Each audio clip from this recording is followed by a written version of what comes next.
Content warning.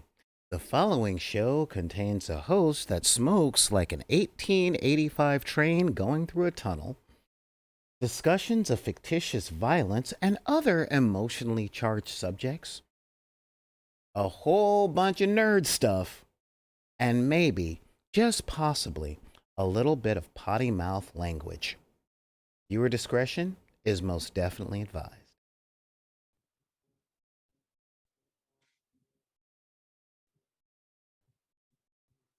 Oh, what? No comments today? Let's just start the show, man.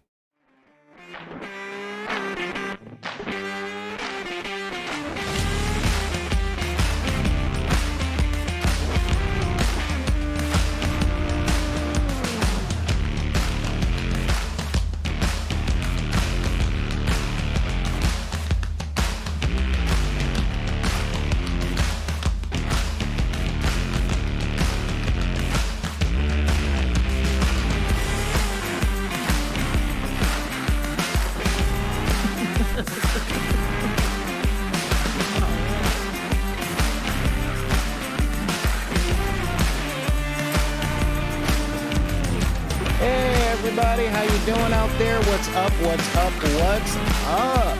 This is Solar Grade, the Cinematic Sorcerer, and I am coming at you from the Wizard's Tower. That's right. We don't got the dice behind us, and we're not in the library because I'm feeling a little bit better today.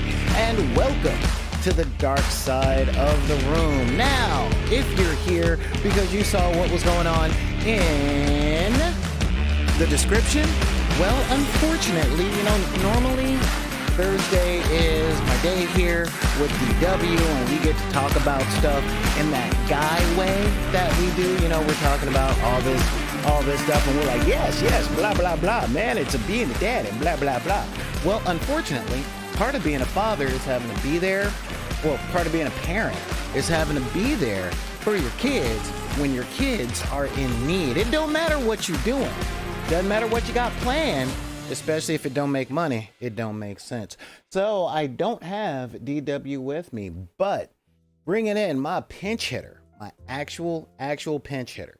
I want to bring to you guys a great entertainer, a great humanitarian, and one of my close gaming friends for years. You guys know her as Mellow Cello Streams from the Gaming Fix podcast, Miss Heather Johnson. How you doing, girl? What's going on? No worries. So about that thing, actually, cello is just the instrument I used to play, and I couldn't add 007 on, so mellow, so it's just like, whatever, I'll put in cello, and it'll make sense then. I wanted to do mellow cello 007, usually is, but it wouldn't let me do it on Facebook. But my name is actually Heather Johnson, or if you call me Mellow Streams, either one is fine. I'm non-binary, but that's enough about that. How you doing, folks? Glad to see you here, and I'm glad to be back on the show. Awesome. Now, I'm going to need you to turn up your mic just a little bit because you're so soft-spoken like most powerful people.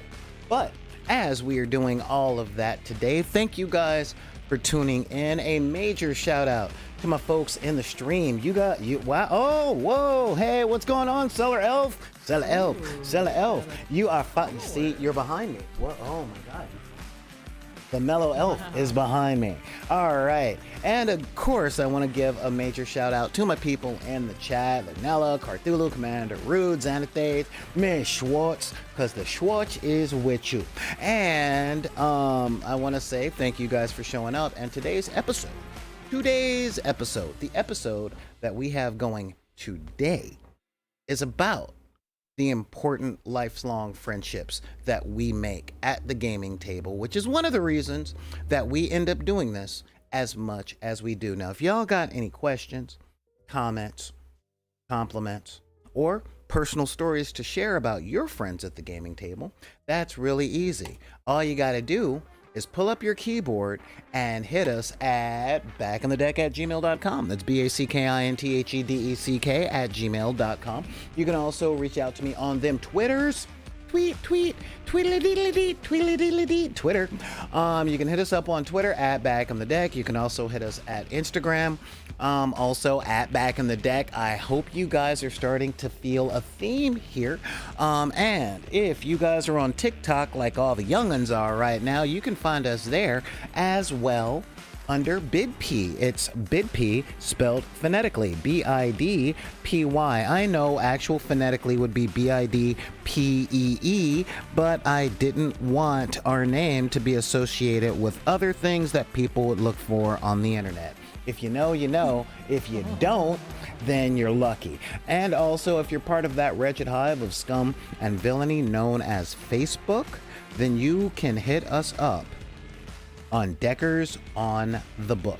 All right, that's Deckers on the Book, which is our open Facebook group where we talk about all of the things and show our art and all that other stuff.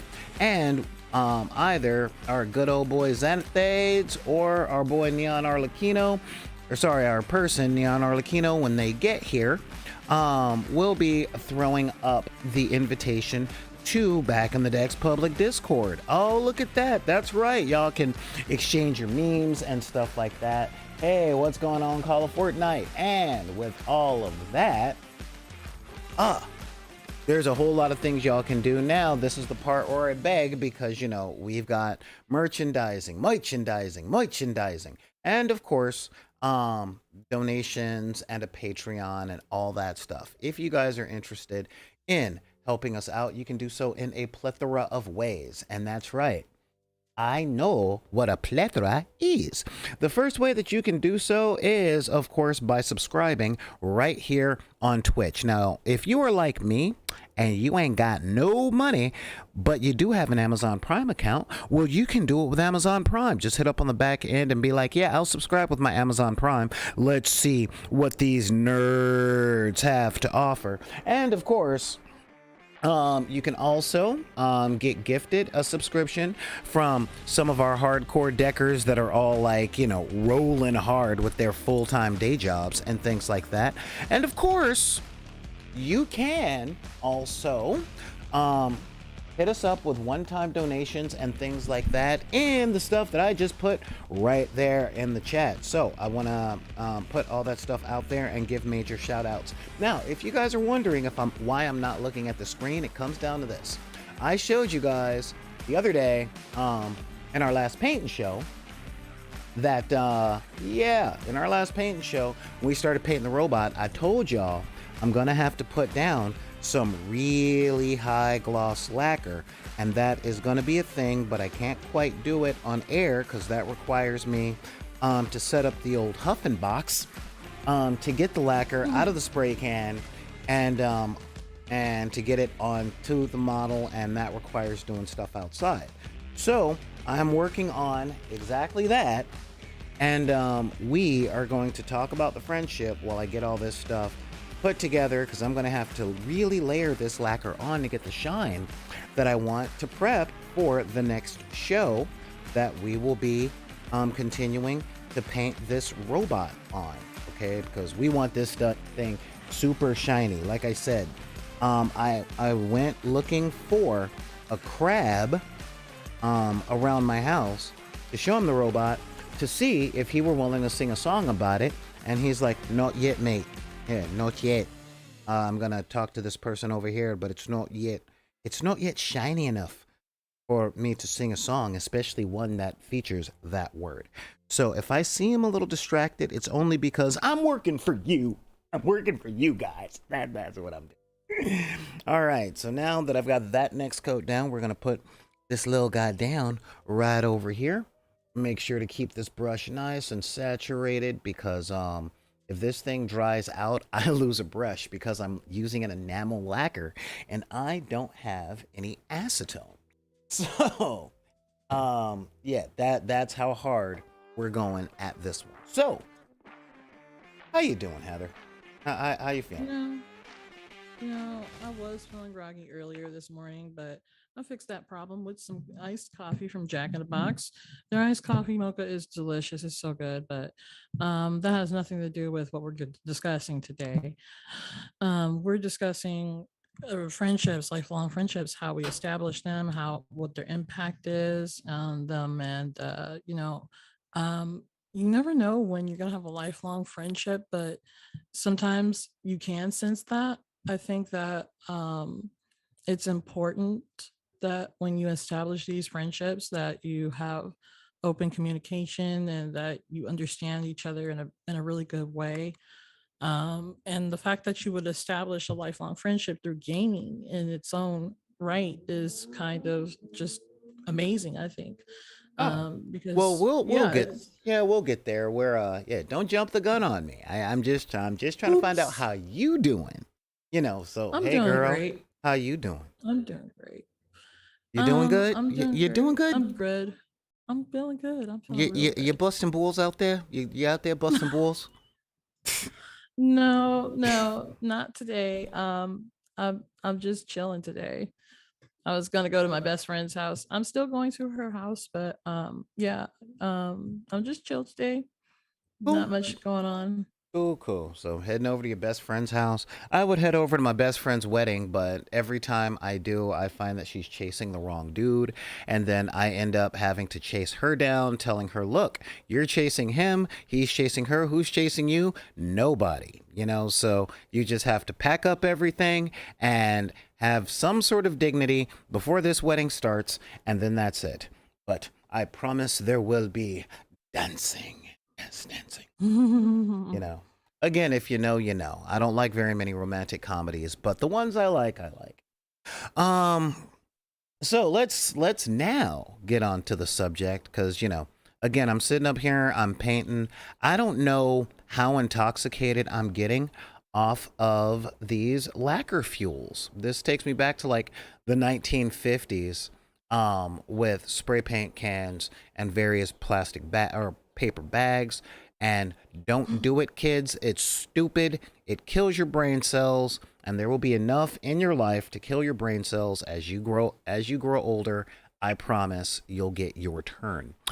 Um and yeah, we did a couple of good things. Got a call from Afro Cons and Capes, saying they want to do a thing out here, and we're setting up a thing next week for them in Hemet at a store called Ready Set Gaming. Oh, Yes, Ready Set Game. It's a cool family owned establishment that really does fit um the back in the set, or the back in the deck criteria to be in our book of friendly places. So I'm really looking forward to heading out there with them. Okay, I'm really looking forward to being out there. Um, because yeah, though they're about 100 miles from me. So it's gonna be a bit of a drive. It's gonna be a bit of a drive all the way out to Hemet, California. mm, There we go. Let's take yeah. a look. Him at I've been out to him at once, Hmm? and it is nothing.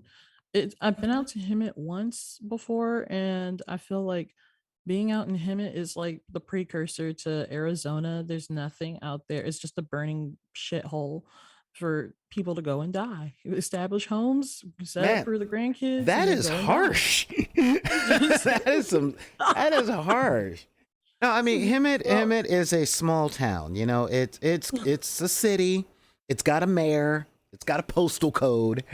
Um, you don't exactly hear the banjo. I mean, it's the 215 freeway actually goes directly through it. I mean and I'm talking like freeway with pavement. I'm not talking like Route 89 where that old cat died 6 years ago and we don't talk to old man Cletus. It ain't one of those towns. does it at least have a movie theater? Because man, I'm Yes, it telling has a you, movie theater and a mall and okay. all that jazz. Because I was It gonna say there ain't shit to do out there except drugs. No, no, no. Well, guess what? In order to combat that, Ready Set Gaming actually opened up a store, and it looks like they have a pretty healthy community out there of role players and card players, and tabletop minis players, and they even do stuff for their local church, which is awesome. So these guys are That really is making sure the awesome. gaming community is out there. And of course, the owner is like 7 months younger than me. So, it's like it's that new blood, not run by You know, grognards and gatekeepers. It's, hey, you're you out know, here, you're that probably a sounds gamer. awesome. Yeah, so That sounds awesome. yeah, we're gonna be heading out there and all that stuff. Next week sometime we're still setting up with all the details. And that's coming through our friends at Afrocon Gaming and Capes, which is really cool. They are really cool. Hang on, I'm pulling these guys up right now. Um, Headed out by our friend Jade, who's coming all the way out from Omaha, Nebraska, to do a segment on Good Morning America about what she does. There we go. All right, let's just fade over here too. And this is the Facebook post, guys. House of Afros, Capes, and Curls. All right, we are talking. They put on stuff for people of color, women, LGBTQ. All of our demographics. Primarily focusing on Black, BIPOC. Nerds and blurs all over the place. And yeah, we're doing a game night out there because they're coming all the way to the West Coast. Some would say the best coast. I would say my coast because it's where I live.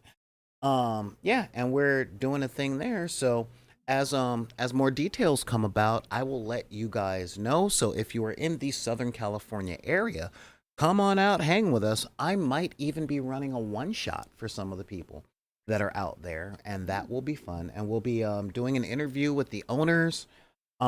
It family run business. We're talking like mom, dad, and daughter. So they have put up, they have definitely chewed the dirt of gatekeeping and all that stuff. So they're right there. So, I feel like I made a new friend today. That's actually pretty cool.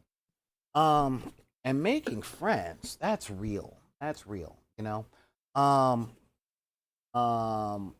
Major shout outs to all of my new friends that are here in the chat as well. Like, wow, you guys are there. And a lot of my old friends that are out there. I'm looking at you, Lurks. You too, Miss Moves a lot, because you're a cow.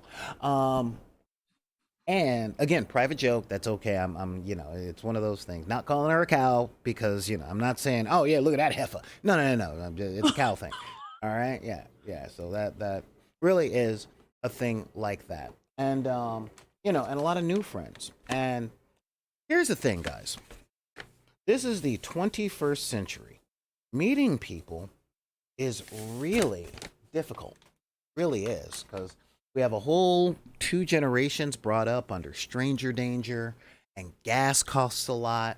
Everywhere that you go, you got to buy something. Like, even going to see my oldest friends cost me like $30, $40 a trip. And here in California, we are riding high on the hog with a minimum wage of $15. But that's still 2 hours of labor to go spend a day with our friend, and that can be a lot. Wouldn't you agree?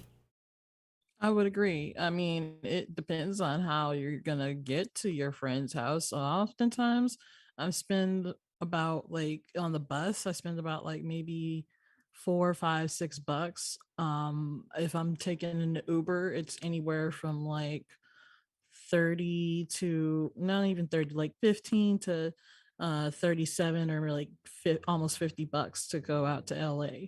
And that's very that's not cost efficient. It's not easy to go and see my friends when I want to do that. Taking the bus takes up time, which is like, time equals money sometimes, and that's difficult to actually, quantify and like other people's terms. They were like, well, why don't you just come out and see me? Well, it's because, it cost a lot of money to just go see you. Yeah. And you know what factor that you didn't put in on that little logistics report you just did? Food. Gas. Like eating Oh yeah, food. food. I mean, you can't go to Taco Bell nowadays for under $10. Like, let's be real. You can't go to Del Taco for under $1 now. Huh? They have their $2 under menu now. Exactly. Like So it's $2 for three uh, pieces of rice and a kernel of corn. Now get out of my drive-through. You know, um, Yummy. yeah. So the question comes up: how do I know who is worth all of this time, and effort, and complications? And let's be real: if you're not a middle-class white guy, in the United States, the going to see friends and meeting people come with other perils. You know, if you're LGBTQ or if you're like Mhm. Samuel Jackson shade like myself, Mhm. there's a lot of dangers that go along through. There's a lot of places that are really unsafe for people to drive through, especially after dark. Like, I have some friends in the parts of Orange County, California, where nighttime dramas are set. Okay. I mean, we're talking those parts of Orange County that look like everywhere people from outside of California think the entirety of California looks like. I'm talking like Newport Beach, Laguna Beach. Pretty much, if it ends with beach and it's not Venice, it's really not safe for people that don't look like a middle class Trump supporter. And It that's a really whole, isn't. huh? I was just gonna comment on that. It really isn't safe for people of color to actually be in those parts of town. You look really suspicious, Oh yeah, and I get that vibe. Just being, I'm in the body of a female, but that doesn't exclude me from actually being judged and looked at like, what are you doing in this neighborhood, you piece of you know what? And I'm not gonna go into why exactly that is, yeah. because a lot of those towns are, Well, well, no, actually, they're that was for a yeah. meeting down by the docks last night, which was really cool. Sal brought Mm. donuts.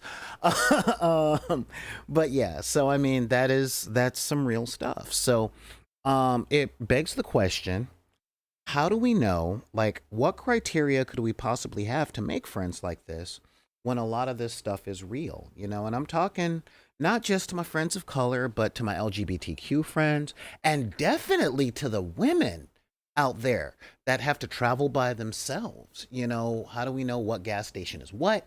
You know, and then once we get intersectional, bruh, that is everything. You know, I mean, heaven forbid someone presents as a queer woman of color going somewhere. Like, what you know, what levels of safety are they lacking? The answer is I can tell you most of from them. my firsthand experience, Yeah. actually, what, because I'm big, I'm queer, and I still identify as female, but I'm also identify as they too. Mm-hmm. The point is that it's really not safe. It's not safe ever to really travel alone by yourself, and I've had to do it many a time, whether it was going to work or going to visit a friend's house, especially after dark. I've been followed home on more than one occasion, just getting off of the bus stop or just trying to transfer to a bus to the next bus to my work zone, my work spot. And it didn't matter if I was in uniform. It didn't matter if I was wearing, dusty old busted up holy clothes, or it didn't matter. It really didn't matter. Yeah, So it so oh just, wow, hang on. Carthulu just posted in the text. Next Door, which is an app that says stranger danger, used to warn the neighborhood when I was going to that neighborhood. I had no oh, idea. I was wow. literally today years old when I just found out about that. And it's That's hilarious, crazy. especially since I used to live there, right? So yeah, I mean, it's That's like, oh nuts. no, big black dude in a coat's coming down to the neighborhood. Oh, he's gonna have so many dice, and you know, he's gonna have so many dice and toys. He's a menace. He's a menace. Yeah. Heaven forbid you have anything on you that looks like a weapon or could be justified to be used as a weapon, Well, yeah, I being carry a cell who phone, you are. but but the thing Weapon. is, and my mind is a weapon. My mind is a registered lethal weapon. You know, but no, it's like seriously though.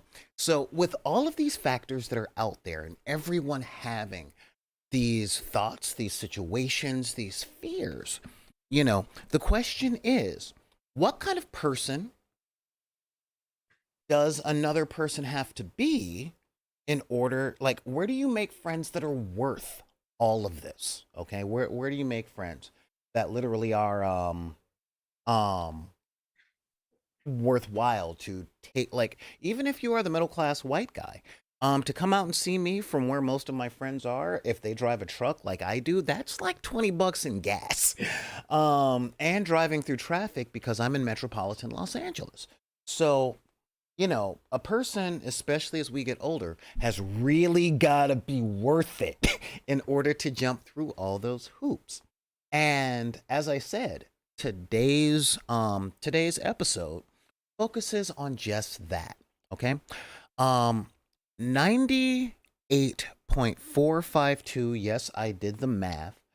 Um percent of the people that I have found are worth that complication over the course of my life I made at the gaming table. And I'm talking my friends who are military vets, um, my friends who are, my military vet friends, which is interesting because I'm not a vet. I never served because I've got complex post traumatic stress disorder. Um, and one of my big triggers is being yelled at. So the Air Force was not for me, you know. But a lot of my gamer friends are veterans because there is a huge, huge community of tabletop role players in the military. Okay? Primarily Oh yeah. because a role Hmm. playing book is easy to carry, dice are easy to carry, so they can fit in your rucksack when you're going out and doing drills. Not to mention, you're in the barracks a whole lot of time. All right, so that's like it's something to do for that bonding experience. It's pretty big. Um, Yeah, definitely. you know, Um, I would venture to say that playing games not only solves like a lot of problems as far as like if you get into arguments or if you get into like questionable things, especially back in old times. Like one of the best ways to solve problems when there was a a debate or potential sparking of a war, they would play games so that they could get that aggression out, and they could feel like they had something to basically call their own. That's where I found out a lot of games from like Scotland, like where they originated from, and they still play to this day, like log tossing and things like that. But I definitely feel like when you create those lifelong friendships, or you feel like you're starting to develop or even look for those friendships, it has to do with having a common interest. a- And because we're gamers, we have common interest in within the military. Like you said, there are a lot of gaming circles. I've talked to people who done gaming in their barracks, like you said. yeah, and so that is a really, really big one. Not gonna lie. When I first started this channel, the main people that were sticking by me were the people that I met at the gaming table. The D&D gaming table, the LARP that I was a part of for 15 or 16 years. My God, it lasted 15 or 16 years. Who'd have thunk something like that? And so this is one of the things that when I'm out there and I'm building communities, especially in places like the hood, because I will tell you, there is still a huge amount of satanic panic that really bristled up in the 80s, within my community, being the black community. It's like, oh no, playing all that stuff, that's demon summoning. Oh no, man, that's some bad stuff right there. Oh And man, don't get me started. It's I'm telling you, you mentioned anything from like World of Darkness, like, oh yeah, my werewolf went ahead and had their fetish dedicated, and as soon as you say fetish, it's like, oh what's my going on here? lord, Are you God? lord, lord, What are you doing? Are lord. you Oh no, having an my little girl's orgy? possessed. Oh no, oh no. Yeah, like really, no joke. My grandmother actually thought I was demon possessed. When she found my werewolf book way back then when she was still alive. And I'm like, yeah, no, grandma, I'm just weird. I like playing pretend, but I don't go about summoning demons. You know how long that takes? I mean, really. All the Unless you fasting and the see animal sacrifice. And how am I going to catch that many stray cats? I mean, I need at least six. I mean, really. And those things are wily, apparently you know? right, right. Apparently, though, some guy was able to wrangle a bunch of cats and sexually abuse them. I read about this in a paper a long time ago, and I was just like, how did no one realize that that was what was happening to those cats? But anyway, the point is that we've been demonized our whole lives for playing the games that we love to play. Like, for instance, Magic the Gathering. My mom to this day still swears up and down that, oh, that's demonism stuff. You need to not bring that in the house. So you better stop playing that game or you're going to end up demonized. And I'm just like, Mom, it's a game to help you learn math. But she doesn't understand that. It's just, and she's like, look at those pictures. Those are demons. And I'm like, yeah, it is a demon, but it's not real. It's not here. I'm not emulating the powers of the demon. It's just a card that looks like this. Yeah. That's it. Yeah. I can't And explain actually, that to her. Mom, I'm trying to vanquish the thing and send it back to its dark pit. Like you did with Right. Grandpa. No, so but yeah, so I mean that is a thing. And you hit upon a major thing about common interest. You're killing me, Zan. To be fair, you did take Latin, and that's pretty suspicious. And I'm like, all right, that's a good point. Oreos are made by Nabisco. But yeah, I mean, seriously, that common interest is a huge part of the experience in most of the places and all of that jazz. And coming together for something common is one of the first keys to having or to making friends. Now, I'm old school in that sense. If I go to public places, places where people congregate and, well, back in the day, they used to talk to each other. Nowadays, they just kind of sit around tables staring at their phones. And it's kind of rude to slide into their DMs going, hi, would you like to play with my toy soldiers? Because that could be, kind of misconstrued. But there's still the FLGS, the last salvation of those of us that are out there. You're looking at me like, what are you FLG? What, the Freundlaven? Nope. Look, Our you friendly come from. local gaming store. Okay. In our case, our huge friend to the channel, Guildhouse Games in Bellflower, California, really promotes an environment of, hey guys, come on in, take a look at games. Because, how can I put this? Being a gamer over the course of my life has put me in positions, and not just games, but comics too, and, modeling and all that stuff. But the games, that I decided to focus on that for this episode for one main reason, and that is sitting down to play games, be it role-playing games or board games, okay? That is a commitment to being stuck in the same environment with said people for a minimum of 2 hours at a time, okay?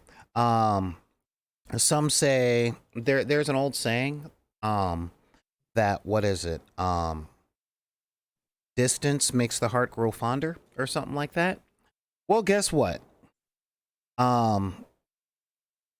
As an artist, people offer to pay me in this all the time, but the only places I really want it, are when it comes to being around other people and there we are. Again, huffing just a little bit.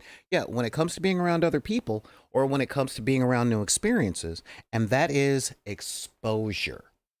Okay? Oh Exposure, man, yeah, yeah, big exposure time. is, as long as it's not what people pay you in, exposure is the cure to most. Thank you. Yeah, absence makes the heart grow fonder, but exposure makes the heart grow stronger. You know? Hmm. It really does. The more you're around something, the more time and opportunity you have to build these bonds, right? And when you're at the gaming table, be it your D&D table, okay, the games that do not cause friendships, Diplomacy, Twilight Empire, and Wraith the Oblivion. But as long as you're not playing those three things, and you're around the table, um,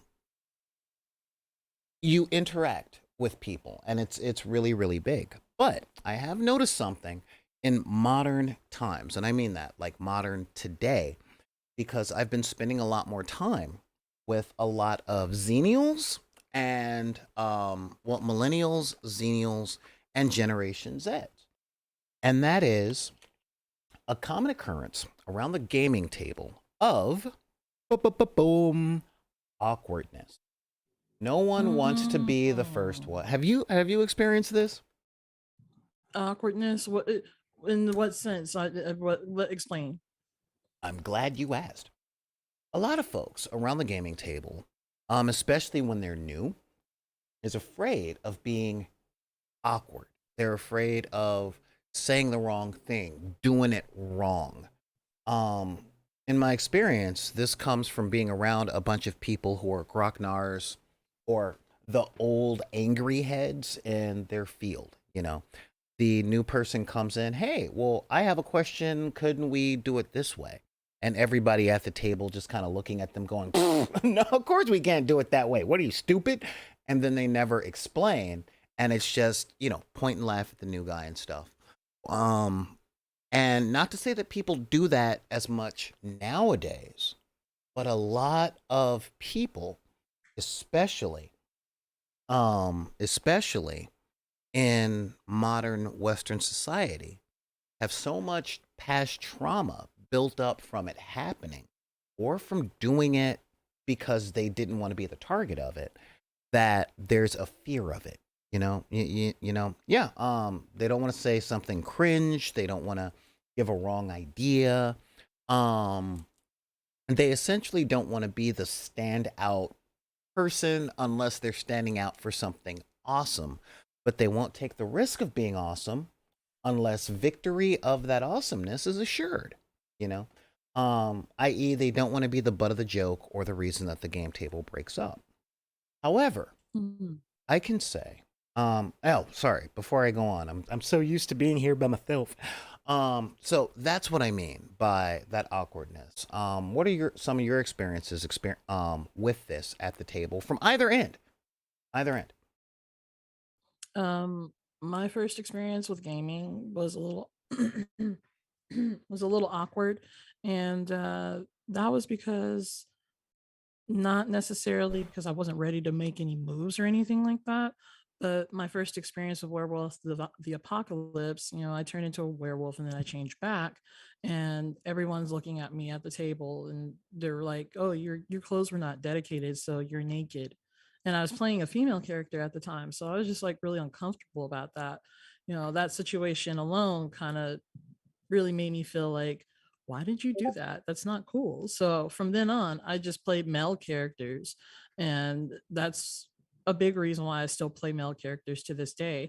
In video Mm. games, it's a little different. I play female characters and like give them female names and all that stuff. But if I'm in a group or like in a potential situation where there's like more than one person playing, like more like a LARP or something like that, I will opt to play a male character. I definitely get where that kind of thing comes from. We have a question from Call of Fortnite, who's all questions. um, can't it be uncomfortable because they're not used to meeting new people? Well, yes, it can be. But here at Back in the Deck, we like going a little deeper, you know? Um, Mhm. coming from the scientific background that I come from, I'm used to asking that question, why, until I get to the core. It's like, okay, people are uncomfortable meeting new people. Okay, why? What is the big fear? What causes the discomfort? And from Well, what I the can big find, fear, yeah, what I'm gonna say, the big fear is, one, you already touched on it, one, not wanting to feel awkward or feel like you're the outsider. Um, Another reason is because no one wants to look dumb. No one wants to, look like they're an idiot. That isn't a big reason behind why people don't try things. they may not like it, or they're too set in a comfort zone, and so they don't try anything new. I had a friend who was super picky about anything that they ate and wouldn't really try anything outside of their comfort zone, and it kind of put a strain on the relationship, as far as like whenever that friend and I and their significant other would go out to eat, and it was kind of, to the point where it's like, man, I don't want to hang out with you anymore. So, I just, when I think back on like tensions in friendships and things like that, and I think back on like, what exactly would I have liked out of a friend? I'm like, it has to come down to that key of what I mentioned earlier, common interest, having enough common interest. Because you're right, Solar, sitting in a room for like 2 to 4, maybe 6 hours at a time every week, if you're doing it every other week or per month, that's a really big, long time commitment. And, I realized that the reason why we develop these lifelong friendships is because not only are we gaming at the table, but we're also sharing our experiences in everyday life, like what's going on at home. Similar to the situation you had come up with DW, where he had to cancel on you, but, he ended up, he had family to take care of. So not every gamer may not have the same issue or the same problem, because each individual experience is different. But um the point is that when you spend that much time with someone, you're going to learn some things about that person, even if nothing really comes up supposedly. And I highly doubt that, because everyone's always talking at a gaming circle about what's going on in their life, even at larps, like the larps that I would go to with you and Frank, my other co-host. We would definitely experience a lot of storytelling behind the scenes, or a lot of uh, talking about what's going on in everyone's life, work life, love life, whatever. But that's why we develop those friendships, is because we spend so much time. And the other place that we spend so much time is work. um so when you have those times when you're spending, you know, hours at a time not doing anything, there's a lot of downtime in gaming. But that doesn't mean that you are not doing anything. Like at the LARP, a lot of people were congregating and talking and having a good time when they're not in character. So yeah, I think the time that you spend with people not doing anything except, talking about what happened, talking shop or whatever, I think the time is well spent, in terms of like something you both are interested in, and something that you definitely want to have going on, in terms of like the game in the background.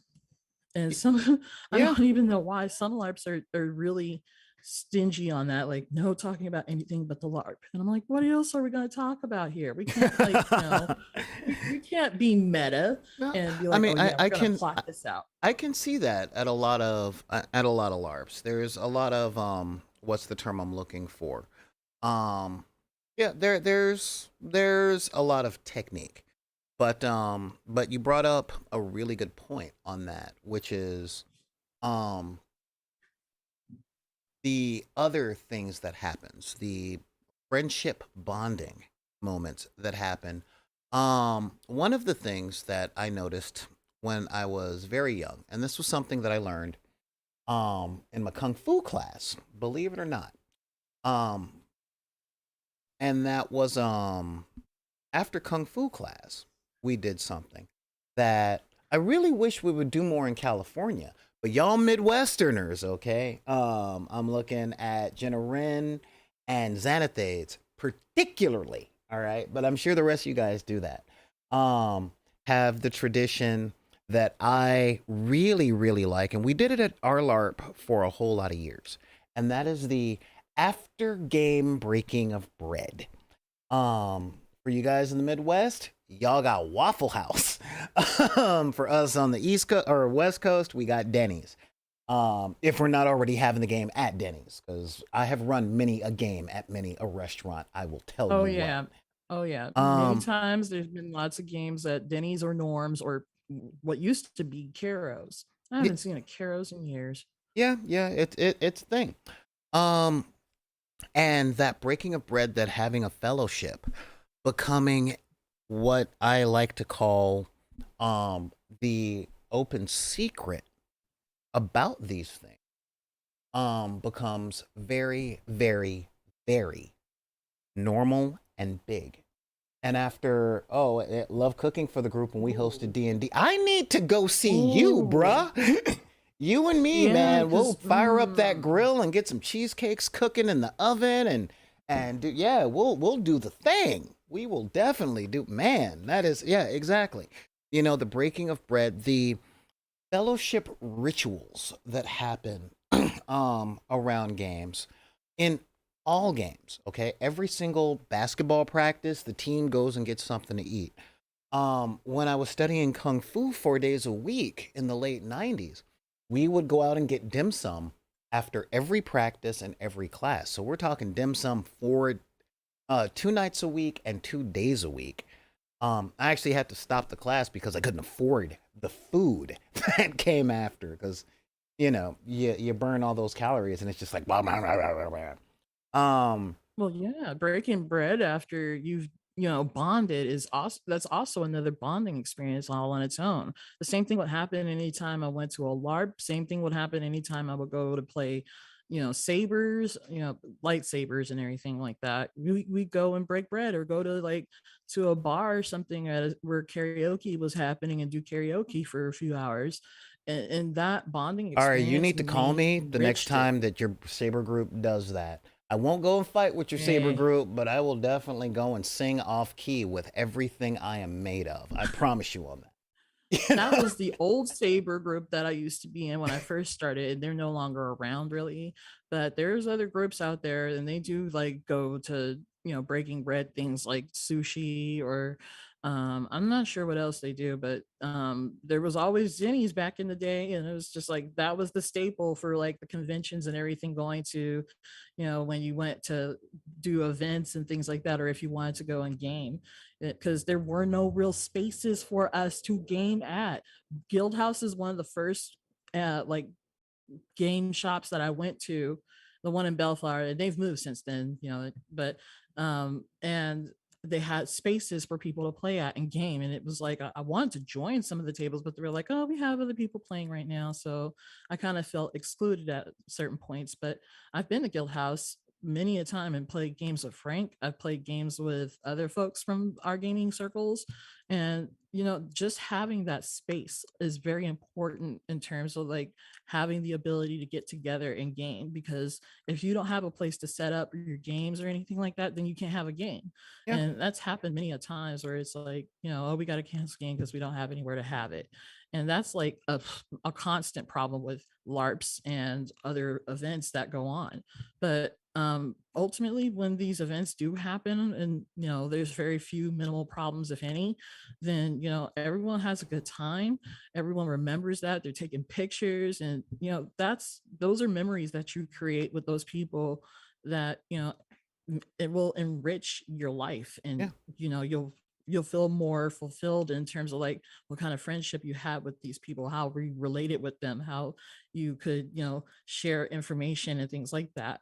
And Hmm. that's to me is incredible and phenomenal. You'll meet so many different people from different backgrounds, and like not everybody is into the same thing, but when you do find that you have especially a niche caveat like saber groups, that is like a super niche caveat of like the gaming industry or like any kind of nerd pop culture thing all on its own.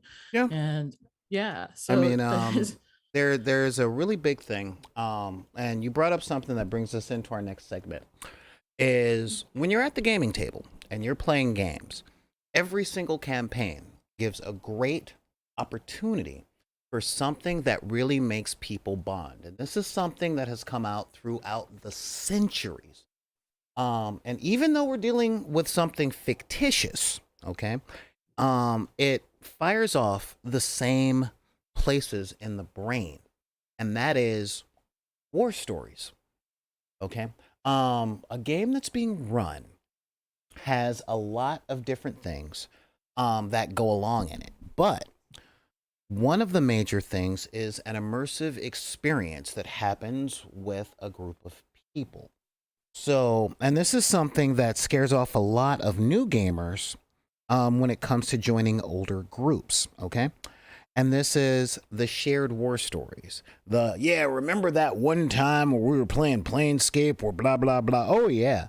Or, the building of the private jokes. But those war stories that come up in game are like the mortar between the bricks of these long-term friendships. And not just the war stories that come from facing the tragedies that your GM puts in front of you because they're sadistic monsters named Solar, but because the solving the puzzles and overcoming things as a group has very much the Shakespearean thing of "for he who fights with me today shall be my brother," and these are things that actually solidify connections within, literally within the brain. Like it causes neural connections to form as though there was an actual deployment to Afghanistan, or you guys did that stuff in Da Nang, except it was that one time in Forgotten Realms, and my boy Cedric back there, he popped out of a barrel and killed those two goblins that were about to backstab me. I'll never forget him for that. I was just gonna say, I think the same thing happens. It's what's called a shared experience. The same thing happens when you go to the movie and you're in a room full of strangers and stuff like that, but you're all watching a movie that you love and it's packed in it. You guys all scream at the right time, you guys all laugh at the same time, you guys start crying at the same time. It's because this and it makes the experience that much more better. Oh my god, I need to correct myself because that grammar was bad. It makes the experience that much better for everyone involved, because it's like it's a feeling you can't really get anywhere else. And it also, I think, relates to mirror neurons, which are things you experience when you have those receptors or connections going at the same time, when you are sharing an experience that somebody else knows that they experience too. And they all, it's like if I were in the room with you, Solar, and I talked about pancakes and you were like, oh my gosh, yeah, pancakes, yeah, and we're both like, yeah, pancakes, woo woo woo. And it's like I'm firing more off of a those waffle receptors. guy. Oh, okay. Well, I'm not gonna argue with that. Waffles are bomb. No, I get that. Especially some Yeah. Roscoe's. I wish. Remember, I can't eat chicken. But yeah, so these are things that really have the thing. Paying attention to the checks. I'm trying to do that more often. Let's see. Hmm. I believe Jenna Wren left a comment that I am so fighting against making a joke on, which is the "I got used to being ignored around the new tables." Um, and I'm like, oh wait, I'm sorry, what? Which is my standard joke when it comes to someone talking about being ignored. Let's see. Oh yeah, we got Black and White Now in Color saying, yeah, they made spaghetti last week. Where your palms are sweaty, where your knees weak, palms are heavy. Was there vomit on your sweater? No, I'm kidding. I'm kidding. Yeah. And let's see. And yeah. And we also got Xanathades um saying, yeah, hosting a game can be really resource intensive. Public place to meet is terrific, especially if they have supplies you can use, like terrain or books or board games you can check out. Absolutely. Absolutely. That is a really important thing to have a venue. So believe it or not, our time is about up. Yeah, this show went by quick. It always does when I have a co-host. Um, but yeah, so I want you guys to consider this stuff. And when people ask, what is it that you get out of this stuff? Why do you go down to that gaming store or to Todd's house every week and spend all that hours? What are y'all doing? The answer is, Bonding. yeah, playing games, showing fellowship, and bonding. Oh yeah, and Neon Arlecchino. Um, you know what? It was a good one, so I'm not putting you under your bridge today. Is like, I thought fellowships were made from breaking axes, not breaking bread. That was that fellowship. That singular fellowship was made behind breaking of an axe, breaking of my axe. But yeah, so seriously speaking, it's definitely a thing. Now, these lifelong friendships have the opportunity to be very deep friendships. I'm going to tell a story about someone who occasionally comes in to the chat. If you guys are longtime serious viewers of the channel who've been here forever, like Neon Arlecchino and Clever Little Vixen, um, one of my very, very, very close friends is in the chat every once in a while. He doesn't care if I drop his name, but I'm like, nah, dude, I don't want you getting any smoke that would come down from me or come down at me. That's one of my policies. Um, and he and I have such a deep familial connection because of the games that we play, even though on the surface we are opposed in almost every single way. I mean, he's a religious conservative. I am so far left, I believe that a man, a woman, or anything in between should be able to marry their own toaster, and the neighbors have no say in what goes on. It really is like that kind of thing. But because we have this thing in common, we have gaming, we have comics, we have nerd stuff. He's more Star Wars, I'm more Star Trek. But because we have these things in common and we can bond over these things, it gave us a foundation to see each other as people and not just harbingers of different ideologies or different faith and things like that. Um, you were terrible, Neon. um, you know, but hey, I don't shame. But yeah, it gave us a platform, in playing games and painting miniatures and talking about comic books and stuff to see each other as something deeper than what the news or what Twitter tells us to see each other as. And this is why it's so important. Excuse me. It's easy in the 21st century to say keep an open mind, bond with different people and stuff like that. It's really easy to say that.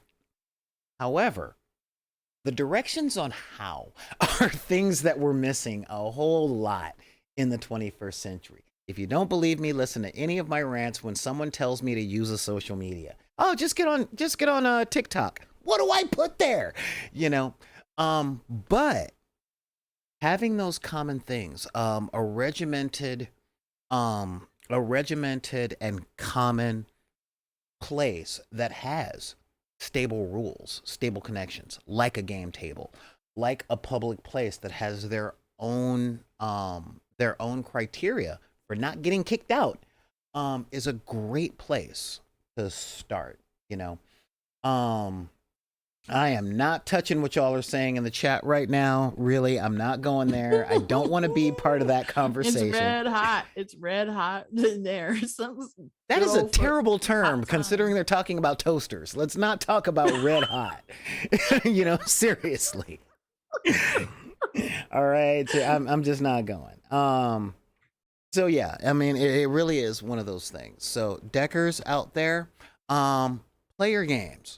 Go to your comic book meetups. Understand that no matter how much you seem to get along with or not get along with the people that are there, we're all there for one common goal, and that is to do the nerd stuff that we love. Okay? And in doing that nerd stuff that we love, we have that one common thing that hey, you're a nerd like me. It's like that one song I hear on the radio, because I listen to the radio when I drive, thank you. You know, that whole, I like that you're broke you like me, I can be lonely with you. That song is about two outcasts that are talking to each other, and it's like, you know what? Maybe we can bond on this level. And that is where societies and civilizations are built. We're not going to get along with everyone all the time. But in my decades of playing games in different environments with different people, different sects, from different states and different backgrounds, because socioeconomic is actually a big background for me. I have a lot of friends that don't quite understand that $20 is a king's ransom to me, and a lot of the time.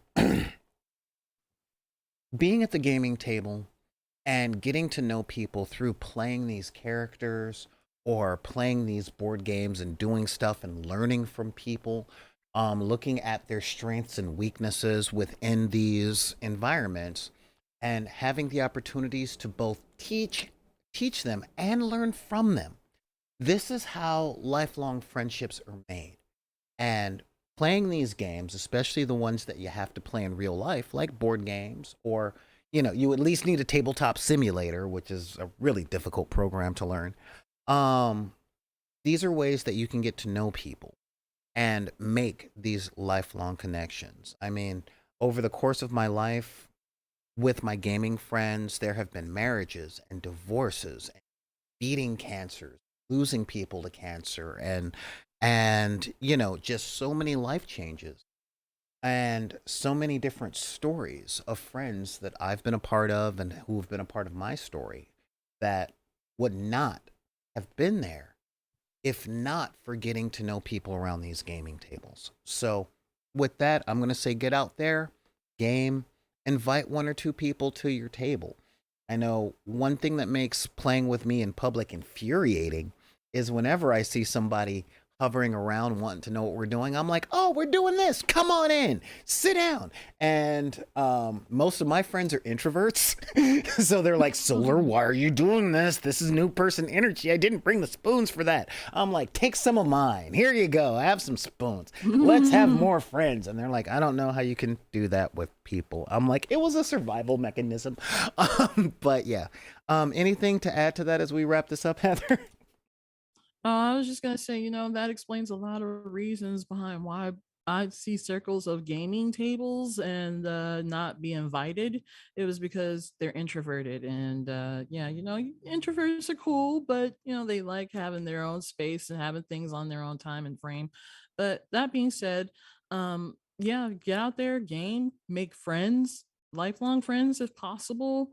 You never know what can happen just from being around a gaming circle. It could be an opportunity to your next job. It could be an opportunity to, succeed and excel in uh, other avenues of leadership. Who knows?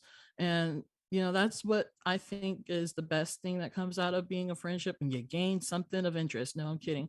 When you can help each other out, um, that's what I feel like is really one of the best parts of having someone as a friend from a gaming circle. When you guys can help each other out, that's pretty much why I feel like gaming circles are created, so that you have friends who understand where you're coming from and can help you through something, whether it's just listening to you or like going to your house and giving you a meal or something, or helping you get some soap or something. Who knows? But the point is Now I know these you're gaming BSing tables. because gamers don't use soap. Oh. I'm kidding. I use a loofah. No, you're not wrong, Solar, to say that, because there have been many conventions I've been to and walked through a wafting stench of otaku, and I'm like, oh my god, why? Now, okay, so real talk, that's the old guard, okay? Because soap is cheap, so is deodorant. And even if you're at a convention, keep in mind that really is a tiny, tiny, tiny minority of gamers in general. And let's be real, when we're at conventions, that don't quite count. Cause how can I put this? Um, Did you read what he just put in Neon, the let's see. chat? A Japanese popular pop star recently had to put out a request for fans to wash before her concerts. Yeah, because here is a really big thing. All right, and this is real. Because I've been to hundreds of conventions over my days, and cosplayers get it hard. Okay, cosplayers get it hard when you're wearing um nothing but fiberglass and plastic. That stuff does not seal in the flavor as much as you think it might.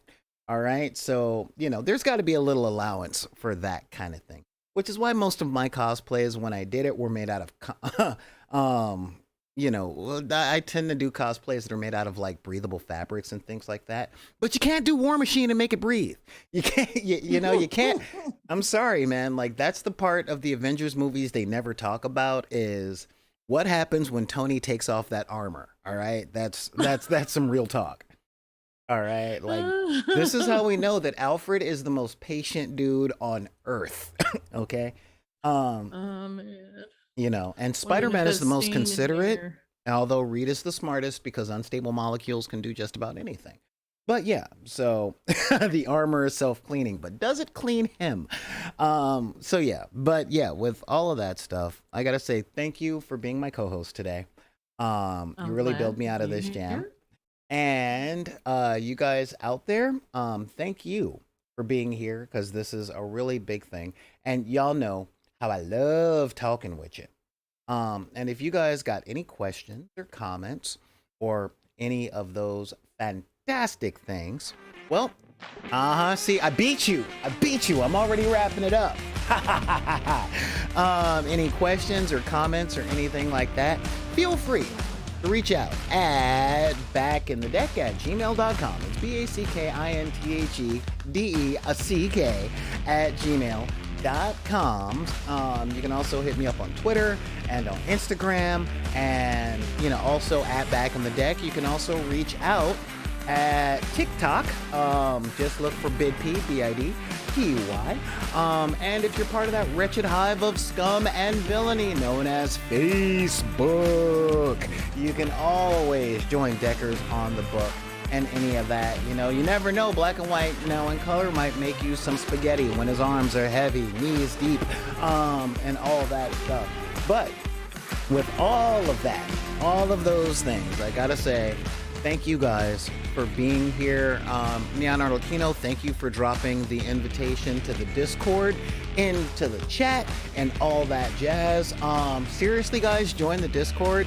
Neon Arlecchino might be our resident troll, but his meme game is on. Oh, sorry, I'm still working on this.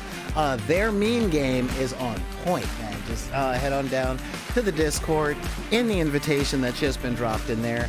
And with all that, I gotta say thank you for being here. And if anyone tells you that you can't like what you like because of the circumstances of your birth, be it race, religion, creed, gender identity, sexual orientation, neurodivergency, disability, or your budget, you can tell them to take any of them cards and put them back in the deck. I am Solar Gray, the Cinematic Sorcerer, along with Mello or Heather from Gaming Fix. And we will both, and fortunately, she's my host tomorrow as well. So we will see you guys next time on the dark side of the room.